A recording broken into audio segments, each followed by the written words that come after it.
మీరు ఈ చిల్లర పనులు బంద్ చేసి మీరు కేవలం కోమటిరెడ్డి వెంకటరెడ్డి అంటే రెడ్లు మాత్రమే ఇక్కడ అధికారం చెలాయించాలి, ఇదానా నువ్వు చేయాల్సినటువంటి పని? ఇదా? నేను నల్గొండ నియోజకవర్గంలో ఉన్నటువంటి ప్రజలకు కూడా, బీసీ ప్రజలకు, ఎస్సీ ప్రజలకు, ఎస్టీ ప్రజలకు చెప్తా ఉన్నా, ఇక్కడ కోమటిరెడ్డి వెంకటరెడ్డి ఎవరిని బ్రతకనిచ్చే పరిస్థితి లేడు. ఫస్ట్ కోమటిరెడ్డి వెంకటరెడ్డిని బైండ్ ఓవర్ చేయాలి. కోమటిరెడ్డి వెంకటరెడ్డిని బైండ్ ఓవర్ చేస్తే అసలు ఈ సమస్యలన్నీ పోతాయి.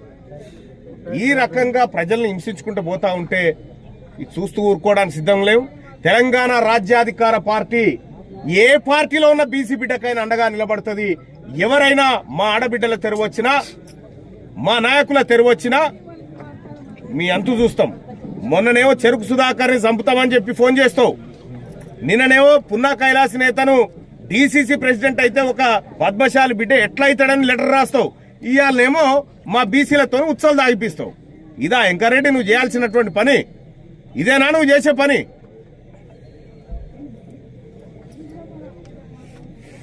కాబట్టి ఈ నల్గొండ నియోజకవర్గంలో ఇంత దుర్మార్గంగా బీసీలను అణిచివేతకు గురి చేసి ఒక యాదవ్ బిడ్డతోని మూత్రం దాగిపిస్తా ఉన్నావు కదా. ఇదే వరంగల్ సభలో కామెంట్ పెట్టిరు ఒక ఆయన, ఏమైనా రెడ్ ఆయన కామెంట్ పెడతాడు, బీసీలంతా మా మూత్రం తాగాలని కామెంట్ పెట్టిండు. ఆ రోజే చెప్పిన ఎవరు తాగుతున్నాడు రా అని. ఇవాళ మీరు అదే పని చేసిరు కదా,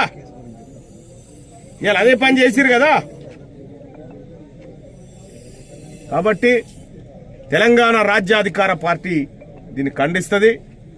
ఈ నల్లగొండ బిడ్డ ఒట్టె జానయ్య యాదవ్ నేతృత్వంలో ఈ నల్లగొండలో మీ ఆధిపత్య అగ్రవర్ణ అహంకారం ఏదైతే ఉందో దాన్ని ఖచ్చితంగా అణిచివేస్తాం. రాబోయేటువంటి రోజుల్లో మీకు తగిన శాస్తి చెప్తాం. నిర్భయంగా పోటీ చేయండి బీసీ ప్రజలారా.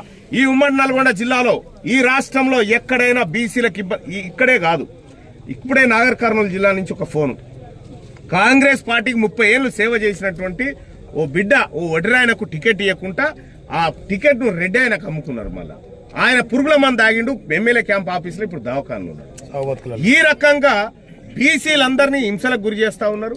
ఈ పక్కకున్నటువంటి మామిడాల కాడ కూడా 3 ఓట్లే రెడ్లయ్యి 3 సేర్ల నీళ్లు దాపించుకుంటా ప్రజలందరినీ తిప్పలు పెడతా ఉన్నారట. వీళ్ళందరినీ కూడా ఎవరిని వదిలిపెట్టే ప్రసక్తి లేదు. ఇక్కడ ఉన్నటువంటి ఈ చోటా మోటా లీడర్లు ఎవరైతే ఉన్నారో, మీ దందాలు, మీ కథ, మీ వ్యవహారం తీన్మార్ మల్లనకు తెలిసినంతగా ఈ ఊరోళ్ళకు కూడా తెలియదేమో. నువ్వు కర్నూలు కాడ మర్డర్ చేసి ఏం చేసినావు, ఇక్కడ మర్డర్ చేసి ఏం చేసినావు, ఈ లెక్క అంతా తీస్తాం బిడ్డ. ఈ పోలీసులకు కూడా చెప్తా ఉన్నా, ఈ అరాచక శక్తులను ప్రజల్లో, గ్రామాలలో తింపి ప్రజలను భయభ్రాంతులకు గురి చేసే దాంట్లో మీరు భాగస్వాములు కావద్దని చెప్తా ఉన్నా. జిల్లా కలెక్టర్ గారు, ఈ స్వేచ్ఛాయుత వాతావరణంలో ఎన్నికలు జరగకపోతే ఇక్కడ ప్రజాస్వామ్యం బ్రతుకున్నట్టు కాదు. మీరు తక్షణమే చర్యలు తీసుకోవాలని చెప్తా ఉన్నా. కోమటిరెడ్డి వెంకటరెడ్డి, నువ్వు వచ్చి మా ఆడబిడ్డ కాళ్ళు మొక్కి క్షమాపణ కోరు. తప్పైందని చెప్పు, ఈ ఆడబిడ్డ కాళ్ళు పట్టుకొని తప్పై